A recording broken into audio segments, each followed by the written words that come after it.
السلام علیکم ورحمۃ اللہ وبرکاتہ۔ اعوذ باللہ من الشیطان الرجیم، بسم اللہ الرحمن الرحیم۔ رب اشرح لی صدری ویسر لی امری واحلل عقدۃ من لسانی یفقہوا قولی، ربنا زدنا علما اللہم فقہنا فی الدین۔ الہی آمین۔ انشاءاللہ تعالی ہم آج کا ریویو دیکھتے ہیں۔ پہلے آپ لوگ بتائیں کہ کیسی لگی آج کی آیت آپ لوگوں کو۔ بہت خوبصورت اور بہت موٹیویٹنگ آیت تھی، اور خاص طور پر اللہ تعالیٰ نے ان میں جو باتیں ہیں خاص عورتوں سے بھی بہت زیادہ ریلیٹڈ تھی، تو آپ لوگوں کو پسند آئی ماشاءاللہ، بہت زیادہ موٹیویشنل تھی جی۔ اگر آج کی آیت آپ دیکھیں، آیت نمبر 33 سے 44 تک، تو اگر آپ دیکھیں تو کیا ایک جملے میں اگر بتا سکتے ہیں کہ پورے آیتوں میں کیا ایک تھیم ہے، کیا ایک بات ہے جو اللہ تعالیٰ جو ہے ان آیتوں میں ہم سے کہہ رہے ہیں؟ اس میں اللہ تعالیٰ ان آیتوں میں ساری، یہاں پہ کچھ ذکر ہو رہا ہے کہ ذکر ہے یہاں پر چنے جانے کا۔ تو اگر ہم ایک ورڈ میں کہیں کہ اللہ تعالیٰ نے پوری آیتوں کے سیٹ میں ہمیں کیا سکھایا ہے، تو وہ چنے جانے کا فلسفہ ہے جو اللہ تعالیٰ ہمیں سکھا رہا ہے جی۔ چوزن ون آپ نے لکھا ہے، تو دانا بالکل صحیح۔ اور یہاں صرف مردوں ہی کا نہیں، آج تو چونکہ عورتوں کا بھی ذکر ہوا کہ اللہ تعالیٰ نے عورتوں کو بھی چنا ہے، تو یہ ہمارے لیے آج خاص ایک بونس لیسن ہے۔ تو انشاءاللہ تعالیٰ آیت نمبر 33 سے ہی ہم اسٹارٹ کرتے ہیں کہ یہاں پر اللہ تعالیٰ کہتے ہیں کہ اللہ اپنی مخلوقات میں سے بعض کو بعض پر چن لیتے ہیں۔ آپ بتا سکتے ہیں کہ کیوں ایسا کیوں ہوتا ہے، اللہ تعالیٰ کیوں چنتے ہیں؟ اخلاص اہم ہے، ٹھیک ہے۔ اللہ تعالیٰ اپنی مخلوقات میں سے بعض کو بعض پر کیوں چن لیتے ہیں؟ آپ میں سے کوئی لکھے گا اس کا آنسر کہ کیا بتایا تھا استاذہ نے لیکچر میں ہمیں کہ اللہ تعالیٰ جب کسی کو چنتا ہے تو اس کی وجہ کیا ہوتی ہے؟ اللہ تعالیٰ کی اس کا اپنا حکم ہوتا ہے، بالکل صحیح۔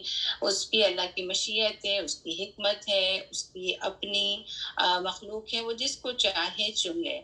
لیکن ہمیں احادیث سے یہ بھی پتہ چلتا ہے کہ اللہ تعالیٰ کا یہ چننا، جیسے اللہ تعالیٰ ہر چیز کو سبب پر بناتے ہیں نا، تو اللہ تعالیٰ کا یہ چننا دلوں کے اعتبار سے ہوتا ہے۔ ایک حدیث ہے جس سے ہمیں پتہ چلتا ہے اللہ تعالیٰ تمہاری صورت اور مال نہیں دیکھتا ہے، بلکہ اللہ تعالیٰ تمہارے دلوں کو دیکھتا ہے اور ان کے اعمال کو دیکھتا ہے، کیونکہ صورت اور مال تو اللہ تعالیٰ نے خود ہی دیے ہوتے ہیں، اور دل اور اعمال کے لیے انسان کو کسب کرنی پڑتی ہے، کمائی کرنی پڑتی ہے، اور انسان کے لیے کیا ہے؟ الا ما سعی، کہ جو وہ کوشش کرتا ہے۔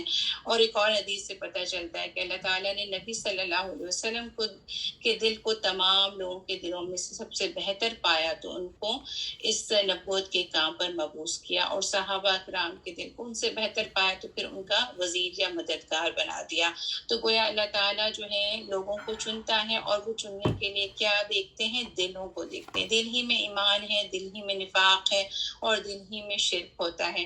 شیطان جو ہے وہ دلوں کی باتیں نہیں سن سکتا، وہ وسوسے تو ڈال سکتا ہے، لیکن یہ صرف اور صرف اللہ کا اختیار ہے کہ اللہ تعالیٰ انسان کے دلوں کو جھانک کے دیکھ سکتا ہے، اور اللہ تعالیٰ اسی کی بنیاد پر لوگوں کو پھر چنتا ہے۔ یہاں پر ذکر ہوا ہے نمبر 33 میں اللہ تعالیٰ نے آدم علیہ السلام کو چن لیا۔ آدم علیہ السلام کی کچھ فضیلت آپ لوگوں کو یاد ہے؟ یس اور نو میں جواب دیں کہ اللہ تعالیٰ نے آدم علیہ السلام کو اپنے ہاتھ سے بنایا تھا، ایسا تھا؟ یس اور نو میں جواب دیں گے انشاءاللہ۔ اور اپنی روح میں سے پھونکا تھا، جی بالکل۔ یہ بہت شرف اور آنر کی بات ہے۔ اللہ تعالیٰ نے آدم علیہ السلام کو علم دیا اور پھر فرشتوں سے سجدہ کرایا، یہ بھی بہت شرف کی بات ہے۔ اور جنت میں رکھا اور بہترین جنت کا لباس عطا کیا ہوا تھا۔ اور پھر یہی کہ اس کے بعد اللہ تعالیٰ نے آدم علیہ السلام کو ایک امتحان میں ڈالا۔ کہتے ہیں کہ عصر کے وقت آدم علیہ السلام کی تخلیق ہوئی، اور مغرب سے پہلے یا اس وقت تک جو ہے آدم علیہ السلام سے خطا ہو گئی۔ تو پھر آدم علیہ السلام کا دل ہی تھا جس میں یہ احساس جاتا کہ مجھے اپنے رب کی طرف پلٹنا ہے، اور مجھ سے اپنے رب کے جناب میں خطا ہو گئی۔ تو پھر اللہ تعالیٰ نے ان کو توبہ کی توفیق بھی دی، اور وہ کلمات بھی سکھائے جن کا ذکر ہمیں قرآن میں ملتا ہے، ربنا ظلمنا انفسنا۔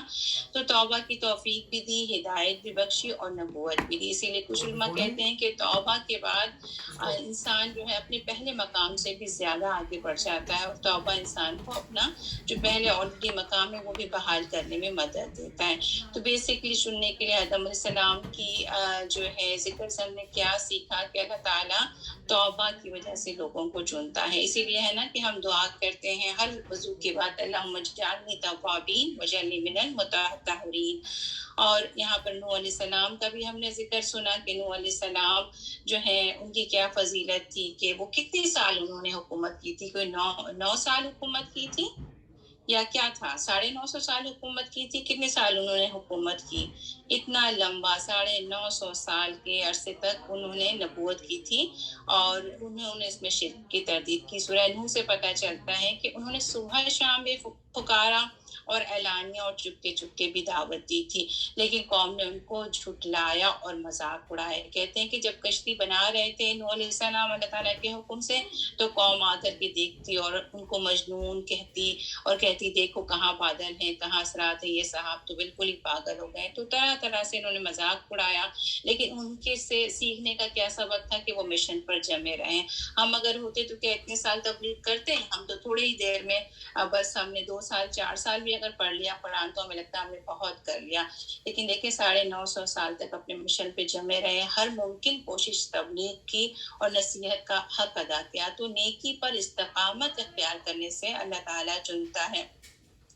آگے دیکھیں ابراہیم علیہ السلام کی فضیلت, اس کے بارے میں ہم نے کیا دیکھا کہ ان کو چنا اور اللہ تعالیٰ نے خود جو ہے سورہ بقرہ میں لکھا فَأَتَمَّهُمْ کہ اللہ تعالیٰ نے ان کو جتنی بھی باتوں میں آزمایا تھا انہوں نے اس کو پورا کر دیا. اور کتنی باتوں میں آزمایا تھا آپ جانتے ہیں کہ جو ہے ان کو آگ میں ڈالا گیا, ہجرت انہوں نے کی, اور بڑھاپے کی اولاد تھی اس کو اللہ نے جب کہا کہ بیابان جنگل میں لے جا کے آباد کرو تو انہوں نے ایسا بھی کیا. اور پھر جو ہے چلتے پھرتے بچے کے گردن پہ چھری بھی رکھ دی کہ خواب کو پورا کرنا تھا, اور اللہ تعالیٰ نے کہا کہ ابراہیم تو انہیں اپنا خواب سچ کر دکھایا. تو ابراہیم علیہ السلام کو جتنی بھی باتوں کا حکم دیا انہوں نے اس کو پورا کر دیا. اسی لیے ایک جگہ پہ آتا ہے ابراہیم الذی وفا کہ ابراہیم نے جس نے وفا کا حق ادا کر دیا. تو اصل میں چنے جاننے کا طریقہ کیا ہے؟ اخلاق, وہ فرائض کو ادا کرنا. آپ جتنا فرائض ادا کرتے ہیں اللہ تعالیٰ آپ کو چنتا چلا جاتا ہے. یہ بات ہم نے دیکھی اور ہم نے شروع میں بھی کی کہ عورتیں بھی چنی جا سکتی ہیں. ایسا ہے نا کہ عورتیں بھی چنی جا سکتی ہیں. کیا عورتیں نبوت کے لیے چنی جا سکتی ہیں؟ عورتیں نبوت کے لیے چنی جا سکتی ہیں؟ نہیں, عورتیں نبی تو نہیں ہو سکتی لیکن معلمہ یا داعیہ ہو سکتی ہیں اور دین کے کاموں میں حصہ لے سکتی ہیں. تو عورتوں کے چننے میں ہمارے پاس حضرت مریم علیہ السلام کا ذکر ہے کہ تمام جہان والوں میں اللہ تعالیٰ نے حضرت مریم کو چنا. ان کی ماں کے کردار سے بھی ہمارے پاس سیکھنے کا بہت کچھ سبق ہے. دیکھتے ہیں کہ انہوں نے کیا ان کے کردار سے ہم سیکھ سکتے ہیں. تو دیکھیں انہوں نے سب سے پہلے کیا کہا, انی نظرت لک ما فی بطنی, جو بھی ان کے پیٹ میں تھا انہوں نے اللہ تعالیٰ کے لیے نظر مان لی کہ اس کو قربان کر دیں گے. تو یہ کیسی چیز تھی؟ کیا انہوں نے اللہ کی راہ میں کوئی ایسے ہی جو بہت زیادہ مقدار میں موجود ہو یا ان کو پسند نہ ہو ایسی چیز کی قربانی دی تھی, یا بہت پیاری چیز کی انہوں نے قربانی دی تھی؟ تو انہوں نے اب جو قربانی دی تھی وہ چیز بھی بہت پیاری تھی. جی پروین آپ نے لکھا کہ بہت پیاری چیز کی قربانی دی تھی. اور پھر کیا ایسا تھا کہ ان کے پاس بہت بچوں کی لائنیں لگی تھیں, یا پھر شوہر ان کے حیات تھے اور ان کو اندازہ تھا کہ جی اگلی دفعہ جو بچہ ہوگا تو وہ میری خدمت کر لے گا, یہ بچہ میں اللہ کی خدمت کے لیے دے دوں؟ نہیں, ایسا بالکل نہیں تھا نا. ان کے شوہر کا انتقال ہو گیا تھا. ایسے وقت میں عورت کو اور زیادہ اولاد کی ضرورت ہوتی ہے. تو انہوں نے شدید ضرورت کے باوجود, خود کو ضرورت تھی لیکن انہوں نے اللہ کی راہ میں اس کو وقف کیا. اور پھر یہ کہ نیکی کرنے کے بعد انہیں قبول ہونے کی بھی فکر کی. جب کہا ربنا تقبل منی تو اللہ تعالیٰ نے کتنی بہترین طریقے سے اس کو قبول بھی کیا. ایک اور بات بھی یہاں پر کہ جب وہ بیٹے کے بجائے بیٹی پیدا ہو گئی تو پھر انہوں نے کیا رویہ اختیار کیا. کہ ایسا تھا کہ انہوں نے جو ہے پیچھے ہٹ گئی کہ اب تو بیٹا نہیں ہوا, بیٹا ہی مسجد میں جا سکتا تھا, تو اس کا مطلب شاید اللہ تعالیٰ میرے صدقہ قبول ہی کرنا نہیں چاہ رہا ہے. چلو کوئی بات نہیں. ہمارے یہاں ہوتا ہے, ہم لوگ تو یہی کرتے ہیں نا کہ جب کسی کام میں رکاوٹ آتی ہے, آپ کی جو آپ کی توقع کے مطابق صورتحال سے کے خلاف پیدا ہوتی ہے, ہم کہتے ہیں نہیں شاید اللہ تعالیٰ یہ نہیں چاہ رہا. ہمارے اصل میں اللہ پر ایمان نہیں ہے, وہ بھروسہ نہیں ہے. تو انہوں نے کیا کیا, وہ پیچھے بالکل نہیں ہوتی. انہوں نے کہا ٹھیک ہے بیٹا ہے یا بیٹی ہے, میں نے تو اللہ کے لیے نظر نظر مان لی، وہ زیادہ بہتر جانتا ہے اپنی حکمتوں کو. تو انہوں نے اس حال میں بھی اس قربانی پر قائم رہی. اور یہ کہ انہوں نے بچے کا نام خود رکھا اور اسے اللہ کی پناہ میں دیا. اس میں بھی ہمارے لیے بہت سیکھنے کا سبق ہے اور جو بہت اچھی طریقے سے ڈسکس بھی ہوا. البتہ یہ کہ ہم اپنے بچوں کو یہاں پر، جیسے بچیاں بھی یونیورسٹی میں جا کر کے بھی دوسری جگہ دوسرے شہروں میں چلی جاتی ہیں یا بچے اسکول جاتے ہیں، تو ہمیں ڈر ہوتا ہے کہ بچے پتہ نہیں کن لوگوں میں بیٹھیں گے اٹھیں گے. تو اور پھر یہ کہ سسرال بھیجا جاتا ہے تو بعض دفعہ ماں باپ تو پیچھے نگہبان ہی بنے بیٹھے ہوتے، بلکہ سسرال میں ہی جا کے بیٹھ جاتے ہیں کہ اپنی بیٹی کو سیٹ کرنا ہے. یہاں سے ہم نے کیا دیکھا کہ بچوں کو اللہ کی پناہ میں دینا چاہیے، کیونکہ اللہ ان کا زیادہ ان سے قریب ہے. ہمارے پاس تو وقتی امانت کے طور پر ہیں. تو یہاں سے ہمیں پتہ چلتا ہے کہ اللہ تعالیٰ جو ہے جب چنتا ہے تو اس دلوں کے حوالے سے چنتا ہے، اور مردوں کے علاوہ عورتیں بھی چنی جا سکتی ہیں. حضرت مریم علیہ السلام کے بارے میں انشاءاللہ تعالیٰ آپ جو مزید تفسیر ہے جو آپ خود سے پڑھیں گے اس میں انشاءاللہ تعالیٰ پڑھیں گے، یہ آیت آپ کو آئیں گے اپنے ترجمہ اور تفسیر میں دیکھا ہے کہ اللہ تعالیٰ نے مریم علیہ السلام کو تمام جہان کی عورتوں پر چن لیا. اور ان کو جو ہے یہ ایک بڑی امپورٹنٹ بات ہے جس سے ہمیں سبق لینا ہے، جس سے مریم کا نام ہی یہ ہے کہ عبادت گزار بھی اور خدمت گزار بھی. اور دیکھیں اللہ تعالیٰ نے مریم علیہ السلام کو کیا چنا، کس لیے چنا تھا کہ ان کی کثرت عبادت اور دنیا سے بے رغبتی، شرافت اور شیطانی وسوسوں سے دوری کی وجہ سے اللہ تعالیٰ کی مقرب بن گئی تھی. اور انہیں ہیکل کی خدمت بھی کی تھی. اللہ تعالیٰ نے پھر ان کو آسمانی رزق سے بھی نوازا، اور قرآن میں بھی ان کا نام ہوا کہ مریم جو ہے اللہ تعالیٰ کی چنی ہوئی عورتوں میں سے ہیں. پھر آگے ہمارے لیے بھی اس میں بہت سبق ہے. جیسے اللہ تعالیٰ ہمیں بھی دین کے لیے چن لیتا ہے تو پھر ہمیں بھی کیا کرنا چاہیے، جو حکم یہاں پر حضرت مریم کو ملتا ہے کہ پھر وسجودی ورکعی مع الراکعین، تو ہمیں بھی خوب جو ہے اچھی طریقے سے اللہ تعالیٰ کی عبادت میں اپنے آپ کو جما دینا چاہیے. تو کنکلوژن یہ ہے کہ چنے جانے کے لیے جو ضروری چیز ہے ہماری توبہ ہے، فرائض کی ادائیگی ہے، استقامت ہے، اور پسندیدہ چیز کی قربانی ہے. لن تنالوا البر حتى تنفقوا، کہ اپنی پسندیدہ چیز اللہ کی راہ میں قربان کریں.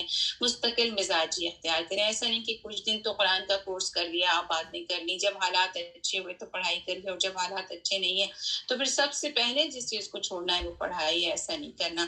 پھر یہ کہ توقع رکھنا کہ کوئی بھی حالات اگر ہمیں ابھی سمجھ نہیں آ رہے ہیں تو اس کی اصل حکمت اللہ کے پاس ہے.